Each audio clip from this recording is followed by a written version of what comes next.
Então eu quero que os meus filhos venham para a missão sabendo, essa é a minha igreja, essa é a minha família, eu faço parte dessa família, eu faço parte dessa igreja, eu recebo, eu sirvo, enfim, eu sou parte dela. E não apenas, eu vou lá porque meu pai vai.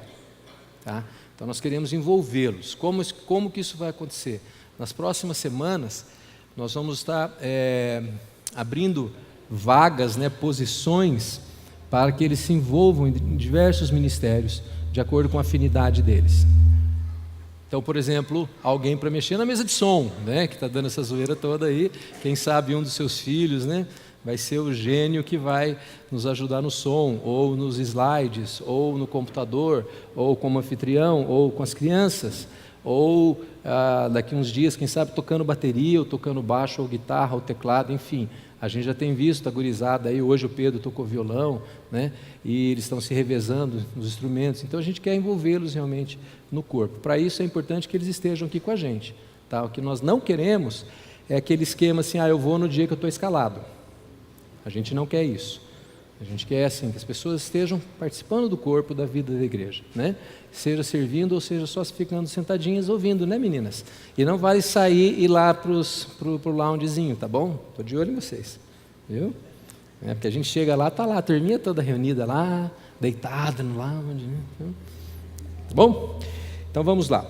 Bom, semana retrasada, no começo do ano, a gente fez uma... Estranho falar assim, no começo do ano, porque agora passou o carnaval, parece que o ano finalmente começou, Mas no começo, no real começo do ano, nós fizemos uma minissérie a respeito do amor de Deus e assim, dos frutos desse amor, o que acontece quando a gente de fato ama Deus com todas as nossas forças, com toda a nossa mente, toda a nossa alma, todo o nosso coração e ama o próximo como a nós mesmos. A gente falou um pouco sobre isso e depois a gente deu uma pausa para o carnaval e hoje nós vamos continuar falando um pouquinho sobre essa questão do amor, ainda sobre essa questão do amor, porque uma coisa que ficou claro é assim, quem ama faz alguma coisa. Então se nós amamos o nosso próximo, nós amamos alguém, nós precisamos fazer algo por esse alguém. E quando a gente fala disso, vem um monte de coisa na nossa cabeça, que a gente pode fazer. Vem ou não vem? Vem um monte de coisa. Eu posso ajudar assim, ajudar assado, tem muita coisa que eu posso fazer. Mas há algo mais importante que as pessoas precisam e que às vezes nós nos esquecemos. Há algo primordial e é sobre isso que a gente vai falar hoje. E para isso nós vamos usar uma história muito interessante, um clássico lá do Velho Testamento, que é quando começa mais ou menos 900 anos antes de Cristo. Israel se dividiu em dois reinos, tem o reino do norte, que é Israel, o reino do sul, que é Judá. O reino do norte tem um rei pior que o outro. Se você ler Reis na Bíblia, você vai ver, meu Deus do céu, a gente acha que os nossos governantes são ruins, leia Reis, vocês vão ver que eles eram piores. Não estou desculpando os nossos, tá? Mas quando você lê Reis, você vê que essa história de gente doida no governo não é de hoje, não é novidade, já vinha desde aquele tempo. E o povo está sendo amaldiçoado, o povo está sofrendo por causa de um rei ruim. E Deus vem e fala com esse rei, o nome dele naquela ocasião era Jeorão, e fala, Jeorão, o negócio é o seguinte, se você não se aprumar, eu vou pesar a mão sobre você, vão vir inimigos. Ô Carlos, estou meio no escuro aqui, acho que não está ligado. Percebeu? Está esquentando? É porque eu percebi que só tem um lado aqui, está estranho, E aí Deus fala com Jeorão, fala, olha, ou você se apruma ou a coisa vai pegar para você. Jeorão, obviamente, não se apruma. E aí vem um exército inimigo, o exército dos arameus, se eu não me engano. Aqui, os arameus cercam a cidade de Samaria e permanecem naquele cerco por meses. Na época essa era a estratégia de dominação. Então, como as cidades eram muradas, o que o inimigo fazia? Falava, bom, não tem como transpor essas muralhas, então a gente cerca, ninguém entra, ninguém sai, vai chegar uma hora, vai acabar a comida, o povo vai ficar desesperado, eles vão ter que sair. Aí a gente ataca. Então, Samaria está lá cercada, está sitiada, e aquele exército enorme está em volta da cidade, não deixa ninguém entrar, ninguém sair, a coisa vai ficando preta, a comida de fato acaba.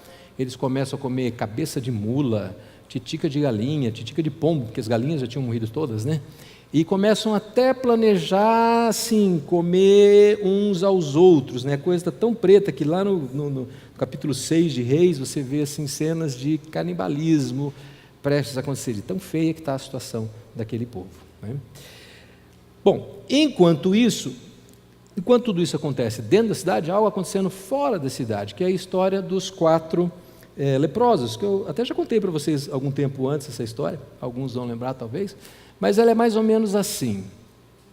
Havia 4 leprosos junto à porta da cidade, e eles disseram uns aos outros: por que ficar aqui esperando a morte? Quer dizer, eles estão lá fora, eles estão passando fome, eles não podem entrar na cidade porque eles têm lepra, mas ali fora também não tem mais nada, e não tem como sair dali porque a cidade está sitiada. Se eles forem sair, o exército inimigo vai pegar e vai matar. E eles ficam pensando, o que a gente faz? Daí eles pensam em 3 alternativas. Bom, se resolvermos entrar na cidade, eu acho que eles nem iam deixar eles entrar, mas se eles entrassem, morreremos de fome. Se ficarmos aqui, também morreremos. Aí eles tiveram uma ideia brilhante: vamos, pois, ao acampamento dos arameus para nos render. Se eles nos pouparem, viveremos; se eles nos matarem, morreremos. Então, assim, vamos se entregar, porque na pior das hipóteses nós vamos morrer, mas morto por morto, aqui a gente vai morrer também. Então vamos lá, quem sabe eles têm dó da gente por a gente ser leproso e nos deixam passar adiante e viver. Aí essa parece ser a opção menos ruim, e aí é o que eles fazem. Mas veja só o que acontece no versículo 5, está lá certo? Ao anoitecer? Isso. Ao anoitecer, eles foram ao acampamento dos arameus. Quando chegaram às imediações do acampamento, viram que não havia ninguém ali, pois o Senhor tinha feito os arameus ouvirem o ruído de um grande exército, com cavalos e carros de guerra, de modo que disseram uns aos outros. Então veio um barulho de Deus fez um barulho sobrenatural que eles ouviram, como se tivesse um exército vindo em cima deles. E aí olha só o que eles fazem, eles dizem uns aos outros: ouçam, o rei de Israel contratou os reis dos hititas e dos egípcios para nos atacarem. Então, para salvar sua vida, fugiram ao anoitecer, abandonando tendas, cavalos e jumentos, deixando o acampamento como estava. Deixando o acampamento como estava. Bom, vejam bem, vocês viram que no texto antes fala que eles estavam assim há meses. Não sei se eu li, acho que eu não li o texto antes, mas eles estavam assim há meses. Então não era só um acampamentozinho assim do tipo, vamos ali acampar no lago, você leva uma barraquinha, uma troquinha de roupa, um pãozinho com linguiça e é isso. Não, eles estavam há meses. Então aquele acampamento, na verdade, ele era um assentamento. Ali tinha tudo, tinha comida, tinha roupa, tinha dinheiro, tinha ouro, prata, enfim, tinha muita coisa naquele acampamento. E aí eles abandonam e deixam tudo para trás, porque eles estão com muito medo. Lembra, eles ouviram aquele barulho incrível, achavam que estavam sendo atacados, e eles simplesmente correm. Fica claro que Deus, na verdade, não queria destruir Samaria. Deus queria dar uma lição para o rei, ele queria chacoalhar aquele rei e falar: olha aqui, dessa vez você escapou, mas na próxima pode ser que não seja assim. Ele quer dar um susto naquele rei. E ele faz todo esse teatro, faz toda essa situação acontecer para que o rei seja então abalado, seja desperto da sua condição. E os homens, o que eles fazem? Eles chegam lá, descobrem então que aquele exército fugiu, foi embora, largou tudo lá. Uau! O que você faria agora? Ia fazer o quê? Pegar as coisas e comer? Ninguém ia voltar na cidade para contar para o pessoal que o exército fugiu? Olha só, aí já é o coração da pessoa, né? Não ia pegar e ia comer. Tá vendo? Não sei, talvez ia pegar e ia comer um pouquinho, depois voltava lá, né? Mas a gente vê, poxa vida, o exército fugiu, cadê o inimigo? O inimigo fugiu. Qual que é a coisa lógica a ser feita? Vamos avisar, né? Vamos avisar, o povo está lá quase se comendo um ao outro. O negócio está feio, né? Mas olha o que eles fazem, versículo 8. Acho que eles não pensam muito diferente que a mãe, não. Olha só. Tendo chegado às imediações do acampamento, os leprosos entraram numa das tendas, comeram e beberam. Pegaram prata, ouro, roupas e saíram para esconder tudo. Foram escondendo as coisinhas. Depois voltaram e entraram noutra tenda, pegaram o que quiseram e esconderam isso também. E assim eles foram de tenda em tenda por toda a noite, comendo, bebendo, pegando ouro, pegando prata, escondendo, comendo, bebendo, pegando ouro, pegando prata, escondendo, e ficaram fazendo isso e pensaram: vamos viver felizes para sempre, porque isso aqui era um assentamento de um exército. Então vocês imaginem o tanto de tendas que deveria ter ali. Não era uma ou duas tendas, eram centenas, talvez milhares de tendas, que eles podiam saquear, pegar e comer, beber, esconder as coisas, né? E ali eles ficaram se esbaldando. E eu confesso que quando eu leio esse texto começa a me dar uma aflição. Peraí, vocês vão ficar a noite inteira fazendo isso, vocês não vão contar o que está acontecendo? Vocês não vão mesmo voltar lá e contar? E você não fica aflito? Só eu que fico aflito, assim, que dá um negócio, você não vai contar? Vocês, não é possível, eles têm que ir lá avisar. Gente, leiam Reis, capítulo 6. Tinha gente disputando assim, falando assim, hoje a gente come o seu filho, amanhã a gente come o meu. Estava desse jeito a coisa. Era esse grau de gravidade a coisa. E os caras estão lá comendo e bebendo e que se lasque o resto. Eu fico ansioso, eu fico aflito, falo, eles têm que voltar, eles têm que avisar, eles têm que voltar. Até que uma hora a ficha cai. Acho que de tanto comer e tanto beber, bate uma leseira, eles começam a pensar na vida, aí eles entendem. E falam, não estamos agindo certo. Não estamos agindo certo. Esse é um dia de boas notícias. Outra versão fala boas novas. E não podemos ficar calados. Esse é um dia de boas notícias e nós não podemos ficar calados. Vamos imediatamente contar tudo no palácio do rei. Vamos voltar e vamos contar tudo. Porque hoje é um dia de boas notícias. Aí eles voltam para a cidade, voltam para aqueles que estão lá ainda prisioneiros, encarando a consequência da rebelião deles contra Deus, encarando as consequências do pecado deles contra Deus. E eles voltam para essas pessoas, e eles contam as boas notícias. E tem um detalhe, eles resistem a acreditar. Se você ler o texto, você vai ver que o rei fala assim, isso é uma cilada, estão fazendo isso para nos enganar, a hora que a gente abrir as portas e sair, vai chegar o exército. E eles não acreditam. E o rei manda batedores, e os batedores vão à frente, e aí eles voltam e falam, olha, é verdade mesmo. Aí o povo vai que nem uma multidão incrível, vai lá e saqueia tudo e pronto, está resolvido o problema, acabou a fome. Mas é interessante que quando eles contam essas boas novas, o rei resiste. E alguns conselheiros do rei resistem também, falam, não, isso é um engano, isso é uma cilada, isso não é verdade. Muito interessante. Mas os 4 leprosos voltam e contam. Eles finalmente caem a ficha e eles vão lá e fazem a parte deles. Bom, bacana essa história, né? Interessante, né? O que ela tem a ver com a gente hoje? Qual é o paralelo conosco? Para mim, quando eu li essa história, a primeira vez, não lembro quando foi, fica óbvio o que eles têm que fazer. E quando a gente conversa aqui, eu conto a história para vocês, todo mundo pensa, nossa, eles têm que voltar. Não, tudo bem, coma, beba antes, pega um pouquinho de ouro, pega um pouquinho de prata e tal, garanta o seu, né? Mas volta e conta. Você não pensa assim? Volta lá e conta. Não é possível que eles vão ficar lá e vão deixar o povo morrendo de fome. Vão deixar os pais comendo os filhinhos, porque, né, por puro egoísmo, isso não dá para imaginar uma situação dessa. É muito óbvio que eles precisam voltar e eles precisam contar essa boa notícia, eles precisam comunicar essa boa notícia. O problema é que às vezes é que nós somos como esses leprosos. Ô louco, Eli, você me chamou de leproso? Não falei que você é leproso, falei que você é como o leproso. Por quê? Deixa eu explicar. Todos nós que estamos aqui, ou quase todos, não sei a condição de cada um de vocês, mas eu creio que a maioria de nós que estamos aqui recebemos essas boas novas um dia. Recebemos as boas notícias da salvação um dia. Recebemos a Jesus. Você estava vivendo a sua vida, de repente veio um vazio, de repente você não estava legal, uma enfermidade, um problema financeiro, você percebeu que você precisava de algo mais na sua vida. Você percebeu que você não estava completo, sozinho. E de alguma maneira, talvez alguém te deu um livro, um CD, uma música, ou te convidou para ir num culto, ou contou uma história para você, deu um testemunho, e de alguma forma você tomou uma decisão por Jesus. E a sua vida começou a mudar. Isso aconteceu um dia, sim ou não? Sim, aconteceu, né? Aconteceu, você passou por esse processo. E você recebeu essas boas novas da salvação. Você recebeu a Jesus e a sua vida mudou. O que não significa que você não tenha mais lutas, que você não tenha mais dificuldades, nós continuamos tendo os nossos problemas, temos que lidar com eles, mas nós temos Cristo, nós temos salvação, nós temos vida plena em Jesus. E essa é uma boa notícia que a gente precisa contar para todo mundo, aos 4 ventos.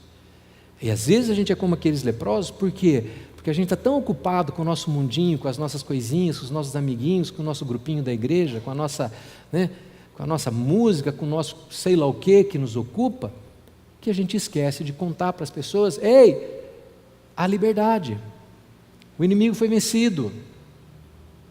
A guerra está ganha. A guerra está ganha. Nós precisamos contar isso para as pessoas. E alguns, como aquele rei, vão resistir, vão falar: isso aí é engano. Isso não é bem assim não. Porque eu vi aquele pastor na igreja pedindo dinheiro. Porque eu já vi aquele pastor que não sei o que lá, que aprontou, fez isso, foi aquilo e foi preso. Porque fulano de tal é um político corrupto e é pastor. Vai ter isso também. Como teve na história aqui dos leprosos. A pessoa está dentro da prisão, ela está perdida, está imersa naquela vida dela que ela não consegue se libertar. Você vem com a boa nova, ela ainda duvida de você. Faz parte. Mas daquela mesma maneira que aqueles homens não se intimidaram com isso, foram lá e contaram o que tinha acontecido e falaram: o exército já foi embora, a guerra está vencida. Nós precisamos fazer isso, mesmo que alguns resistam, mesmo que alguns não creiam. O nosso papel é comunicar a boa notícia, é comunicar as boas novas, é falar. Porque se nós não tivermos cuidado, nós vamos nos tornar como aqueles leprosos, enchendo o nosso barrigão. A gente vem para o culto, senta, recebe, enche a pança, aqui literalmente ainda por cima, né? Então é a pipoca, é o pão doce, é a cueca virada, que mais? Né? De vez em quando tem canjica. Então a gente literalmente enche o bucho, fica pesadão, fala: agora eu vou para casa, vou dar meu cochilo, e amanhã vou ter uma semana abençoada. Né? E os prisioneiros? E aqueles que ainda estão presos pelo pecado, dominados pela injustiça? Nós não vamos falar nada para eles? Não vamos contar para eles que Jesus venceu? Jesus venceu a morte, Jesus venceu o pecado, e Ele nos dá vida? Não vamos contar para eles? Esse é o nosso risco, a gente ficar tão confortável. O Senhor vai levantar pessoas, eu não sou missionário, eu não sou pastor, eu não tenho ministério, isso aí é para quem foi chamado. Então eu tenho uma péssima notícia para você. Todos nós fomos chamados. Que Jesus um dia disse lá em Mateus: ide por todo o mundo e fazei discípulos. Fazei discípulos, batizando-os em nome do Pai, do Filho e do Espírito Santo. Jesus não mandou a gente apenas pregar, Ele mandou a gente fazer discípulo. Sabe o que é fazer discípulo, gente? É caminhar com alguém, é levar alguém para conhecer a Cristo, a crescer em Cristo. Isso é fazer discípulo, proclamar o Evangelho, né? Francamente, é muito mais fácil a gente ficar em meio aos irmãos, né? Então vamos jogar bola com a turma da igreja, vamos no cinema com a turma da igreja, vamos comer com a turma da igreja, vamos sair com a turma da igreja. É muito mais fácil, né? É fácil ter os amigos da igreja, assim ninguém te tenta a nada, assim ninguém te pega no pé por nada, ninguém vai falar que você é estranho, que você é careta. Você está com a tua turma ali, você está bem, você está confortável, você está dentro de um ambiente seguro, né? É muito mais fácil fazer assim. E eu até confesso que quando você aceita Jesus e você vem para Jesus, é melhor que seja assim, porque você precisa se fortalecer na sua fé. Se você acabou de aceitar Jesus, você acabou de entrar no relacionamento com Cristo, você continua andando com a velha turma, né, a turma do balacobaco, vai ser difícil você se firmar em Cristo. Então há um tempo, há um período no qual você tem mesmo que cuidar para ficar firme, porque o mundo puxa de volta para fora, né? Mas e agora? Você já está aí, faz 1 ano, 2 anos, 3 anos, 5 anos, 10 anos, 15 anos, 20 anos, 30 anos, 55 anos de convertido. As pessoas ainda te puxam para fora? Ou é você que puxa elas para dentro? Deveria ser o inverso, deveria você puxar as pessoas para dentro da fé, eu estou falando, tá? Não é para dentro da igreja, a questão não é o prédio, a questão é crer em Cristo, estar em Cristo, tá? Então é confortável a gente ficar em meio aos nossos, com a nossa turminha, com quem a gente já tem amizade, são os irmãos e tal. Mas isso não foi para isso que a gente foi chamado. Jesus mandou a gente ir por todo mundo e fazer discípulos, né? Então eu sei como é que é isso, eu vivo isso, eu trabalho com isso, eu vejo no cultural às vezes, né, a nossa equipe, toda a nossa equipe administrativa eu creio que praticamente tirando 2 ou 3, todo mundo é cristão, né? A equipe acadêmica já é um pouco mais diferente, porque exige habilidades muito específicas, então às vezes fica mais difícil, né? Mas a nossa equipe administrativa é tudo crente, né? E tem hora que é uma bênção, tem hora que é difícil, né? Você fala, puxa vida, não tem ninguém para evangelizar aqui. Tem um povo para a gente exortar, né? Cadê a Meire? Né, Meire? Isso quando eu pego no pé do pessoal lá, né? Assim, ó, agora eu vou falar como pastor, hein? Ó, pá, né? Mas é tão mais fácil, é tão mais simples, né? Mas quando a gente descobre como aqueles homens descobriram que com uma grande descoberta, é uma descoberta, vem uma grande responsabilidade, né? Parodiando o Spider-Man. Né? O Spider-Man ele fala, com grande poder vem uma grande responsabilidade. Aqui eu estou falando, com uma grande descoberta vem uma grande responsabilidade. Qual é a responsabilidade? Qual é a nossa responsabilidade? Comunicar essa descoberta. Contar o que você descobriu. É isso que você precisa fazer. Só isso. Falar a verdade, mostrar para essas pessoas que há uma verdade, porque a Bíblia diz o seguinte, que quem conhece a verdade é liberto. E quem é a verdade? Quem que é a verdade? Quem? Ninguém sabe? Jesus é a verdade. Nós precisamos comunicar a Jesus, falar quem Jesus é e o que Ele fez e por que Ele fez isso. E o que nós ganhamos com isso? Essa é a verdade que nós precisamos comunicar a todas as pessoas. Você conhece essa verdade te libertou e isso te dá uma responsabilidade. Você e eu temos uma responsabilidade de comunicar essa verdade para as pessoas. E isso nos leva a um dilema. O dilema é, eu preciso sair da minha zona de conforto. Então você está falando que não é mais para eu andar com os irmãos da igreja? Não, é para você andar com os irmãos da igreja sim, mas é para você andar com outras pessoas também. Não apenas andar, é para você investir na vida de outras pessoas. Não é só sair com elas, o meu colega chamou para ir num barzinho, eu vou, e eu estou evangelizando? Não. De repente ele é que está te desevangelizando. Mas é você decidir, eu vou investir na vida dessa pessoa, porque eu quero levá-la para Jesus. Então eu vou investir tempo nela, eu vou investir energia nela, talvez eu tenha que gastar dinheiro com ela, mas eu vou tomar a iniciativa, eu não vou apenas reagir, eu vou chamá-la para o meu lado do campo, e não vou apenas ir para o lado do campo dela, onde eu vou estar exposto e talvez sendo atacado, mas eu vou trazê-la para o meu lado, de alguma maneira, vou convidá-la para estar comigo, e eu vou orar por ela, né?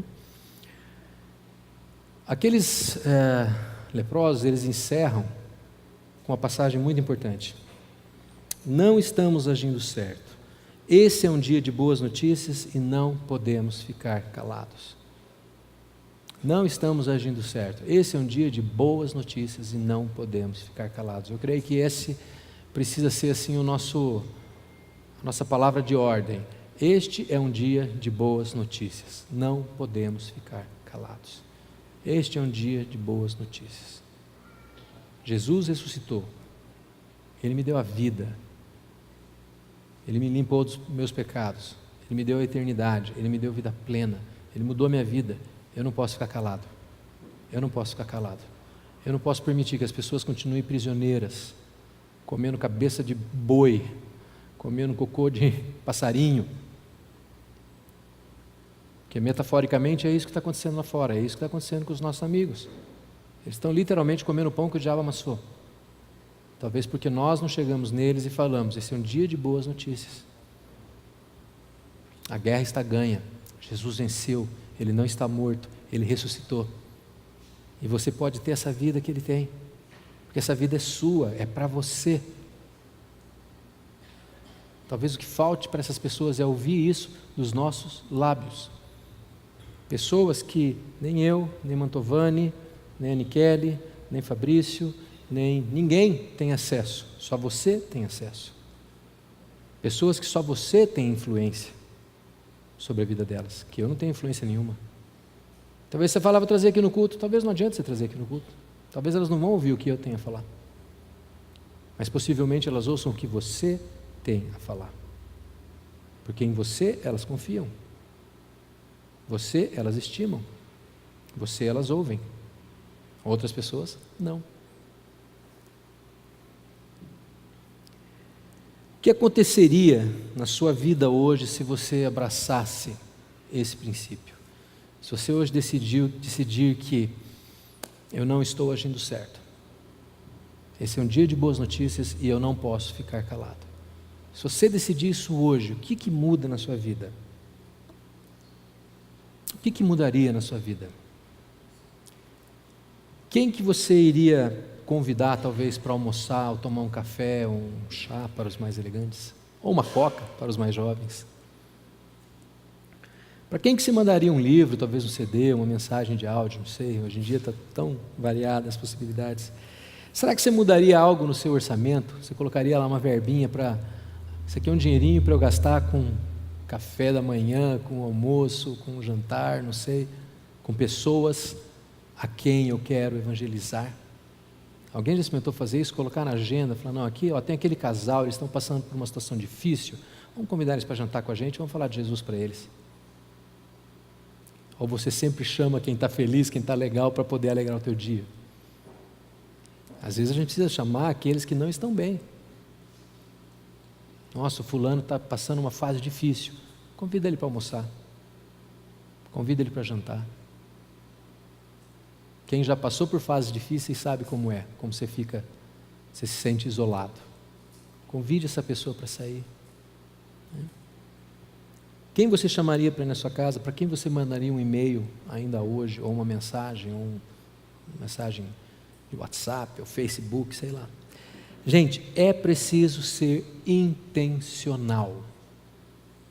Nós temos que ser intencionais nisso, porque se você deixar pelo acaso, o acaso não vai acontecer. Não vai acontecer. Sabe por quê? Porque você, como eu, é super ocupado. Tenho certeza que todo mundo aqui é super ocupado. Amanhã começa segunda-feira no gás. Hoje à tarde nós temos o rush aqui, 4 horas da tarde, nós vamos estar no gás aqui. Amanhã, 6 horas da manhã, tem que levantar para levar as crianças para a escola e assim vai, pararará, já é domingo de novo. Aí você chega aqui, aí você vai entrar por essa porta e você vai se sentir culpado. Ai caramba! Ai caramba! Mexicano que fala isso, né? Ai caramba! Não liguei para ninguém, não mandei nenhum e-mail, não fiz nada. Por quê? Porque eu não fui intencional, porque eu não pus na minha agenda, porque eu não decidi, porque eu falei, a hora que der eu faço. Esse negócio da hora que der, não dá. Temos que ser intencionais. Começar por mim, tá? Porque minha vida é corrida. E o dia inteiro envolvido com um monte de crente aí, né? Lá no cultural, como eu já disse, tem um monte. Então é fácil você ficar naquela inércia, nem lembrar que existe vida, né? Além dos nossos portões, além dos nossos muros. Então nós temos que ser intencional, nós temos que decidir, mudar a rotina, observar as oportunidades. De repente, falar, quer saber, eu vou começar a jogar futebol com uma galera diferente. Ou vou começar, sei lá, convidar uns colegas meio estranhos lá para jogar videogame, né? Molecada mais nova aí, né? Aqueles meninos meio que ninguém dá bola, que ninguém liga para eles, ninguém conversa com eles. Você vê alguém está isoladão, vai no cara, cola no cara. Fala, e aí meu, vamos jogar um, sei lá o que vocês jogam? Né? LOL? Não, né? LOL é... Né? Chama o cara. Viu alguém que está numa situação difícil? Conversa com o cara. Está na fila do banco, tem alguém preocupado? Conversa com o cara. Gente, tem que ser cara de pau. Tipo a Meire, assim, né? Não, Meire, você não é cara de pau, você é extrovertida. Né? Simpática, isso mesmo, simpática. Divertida, né? Feliz, né? Então tem que ser assim. Mas não pode ter vergonha, gente, você tem que chegar falando, essas são boas notícias. São boas notícias, você não está dando uma má notícia para a pessoa, é boa notícia. Não fique calado. Não fique calado. Então, quem que você ligaria? Para quem que você investiria? E por último, por quem você começaria a orar? Porque tem uma coisa, gente, sabe aquela resistência que o rei demonstrou quando os 4 leprosos chegam e dão a mensagem? As pessoas também têm essa resistência, porque elas também têm medo de serem enganadas, elas também têm medo de cair numa cilada. E infelizmente tem muito pastor por aí que não ajuda, né? Fala sério, assiste um pouquinho de televisão, você vai ver do que eu estou falando. Tem um monte de coisa acontecendo por aí que dá medo de ser crente. Eu não quero ser crente, não.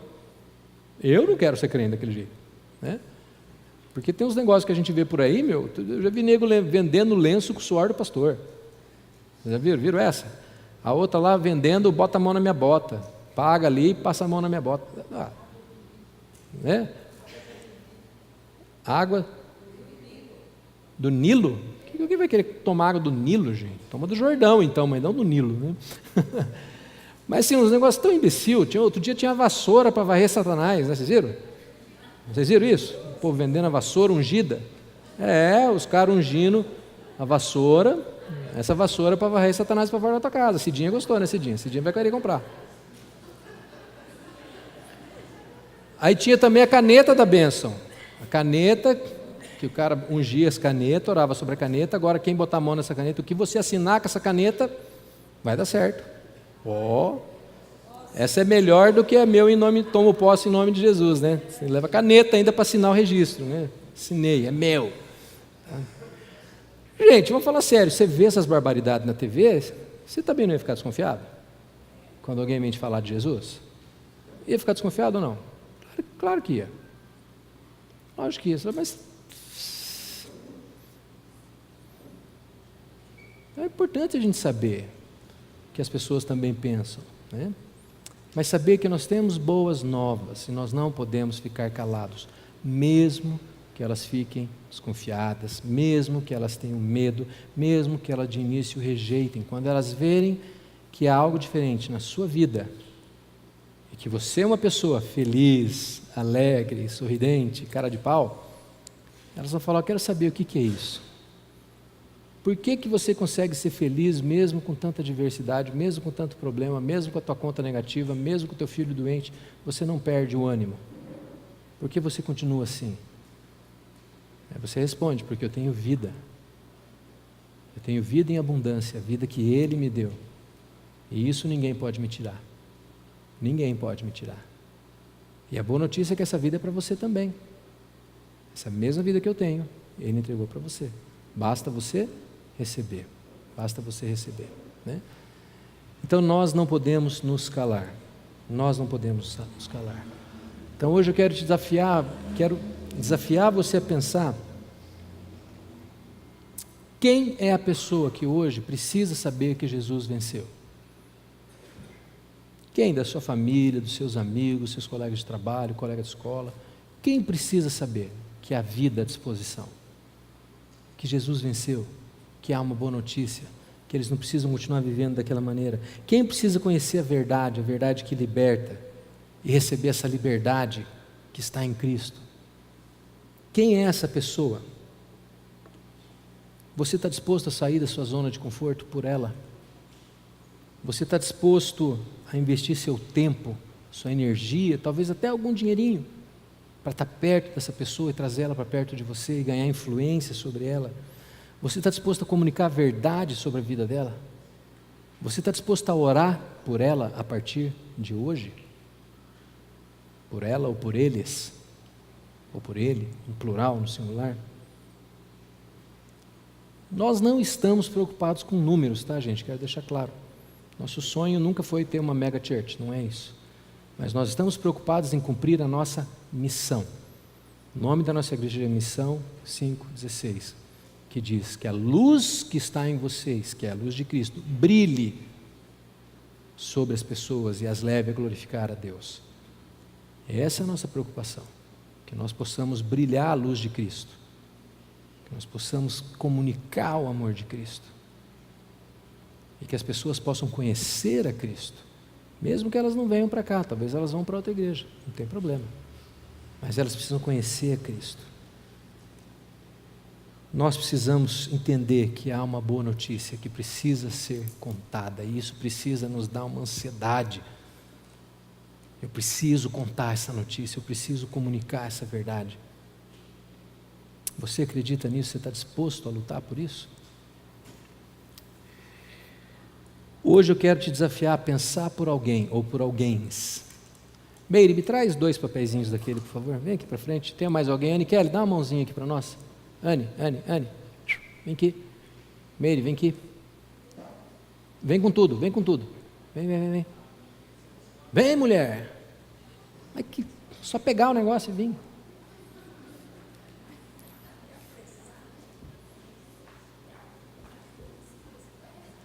Eu combinei antes, hein? Aqui. Nós vamos fazer o seguinte.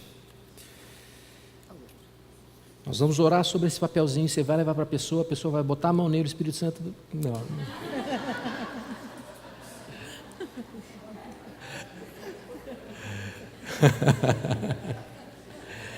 Nós vamos orar sobre vocês, tá bom? Mas você vai fazer o seguinte, nós vamos te ajudar, nós vamos entrar numa batalha juntos. Porque família caminha junto, amém? Nós vamos andar juntos. Tem 2 papeizinhos, ó. E talvez você não consiga perceber por causa da luz, mas um é meio amarelinho, o outro é branquinho e é durinho. Esse branquinho e durinho é para você. Aqui você vai pôr o nome das pessoas que você vai estar orando.